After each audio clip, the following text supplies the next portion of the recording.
Hi everyone, welcome to Cypher Chess. So in this video, I will show you how to destroy King's Gambit opening. So if you are someone who is losing a lot to King's Gambit opening or just want to increase your opening knowledge, then stick this video till the end because you won't regret it.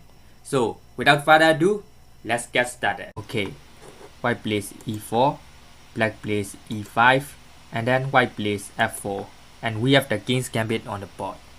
So there are actually like a lot of ways to refute King's Gambit, but the most simple way and the best way to do is with d5. So by doing d5, we are giving white a lot of choice to do.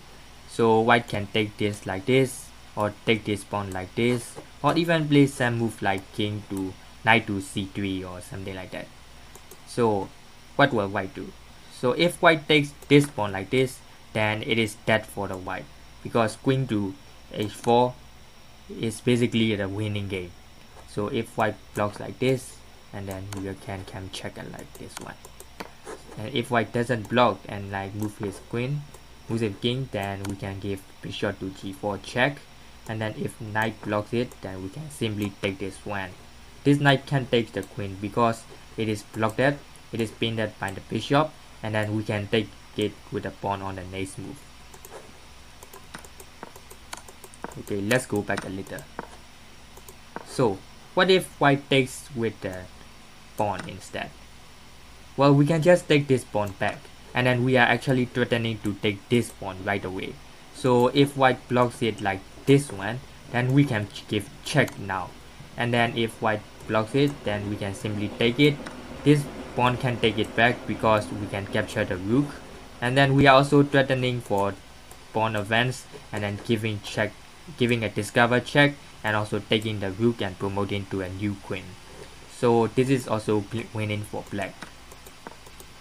So in this position, he cannot play knight to c3 defending this pawn. He needs to play other move. And the best move for white is actually knight to f3, because the knight to f3 actually blocks the h4 square, so the queen cannot come here. So white must be thinking like, okay, now this is safe. Like white doesn't have to worry anything more. So if black take this, yeah, black is like a pawn f, but white can play like knight to c3, right? Well, actually not. We can just play knight to e7. And if white thinks he is safe, then he is doomed. Because if white plays like knight to c3 defending this pawn, then we can give check like this. We'll give check from here, and then if knight takes it, then we can go to queen to h4 check, and then this will be the same story as earlier.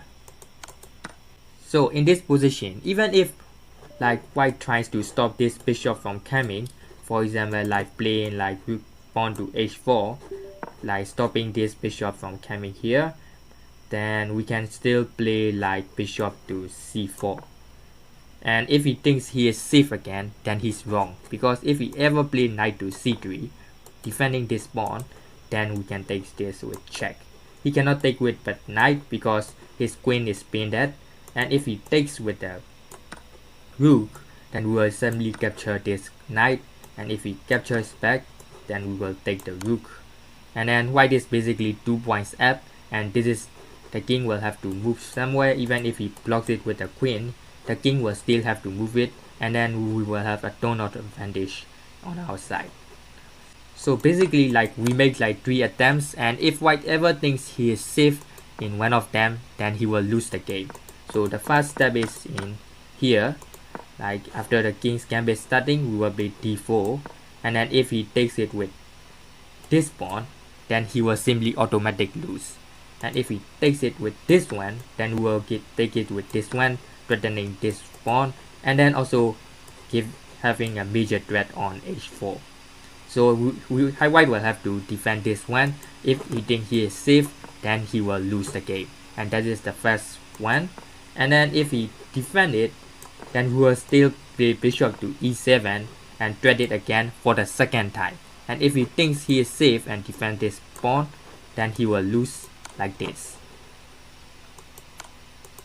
And then if white tries to defend it like this one, so that the bishop cannot come here, then we will still play bishop to c4, bishop to b4, I'm sorry. And then if white thinks he is safe again, this is the third time. And if white thinks he is safe and play knight to c3 defending this one, then we will simply capture like this one. So that's it guys. If you play just like that I showed at you in real games, then I can guarantee you that you will win 90% of the time with King's Gambit player. I also play exactly just like that and my peak rating is 2100 and I still win most to almost all the games every time I play with a King's Gambit player. So if you like this video, please hit the like button and subscribe button because it really helps me a lot. Thank you for watching and peace out.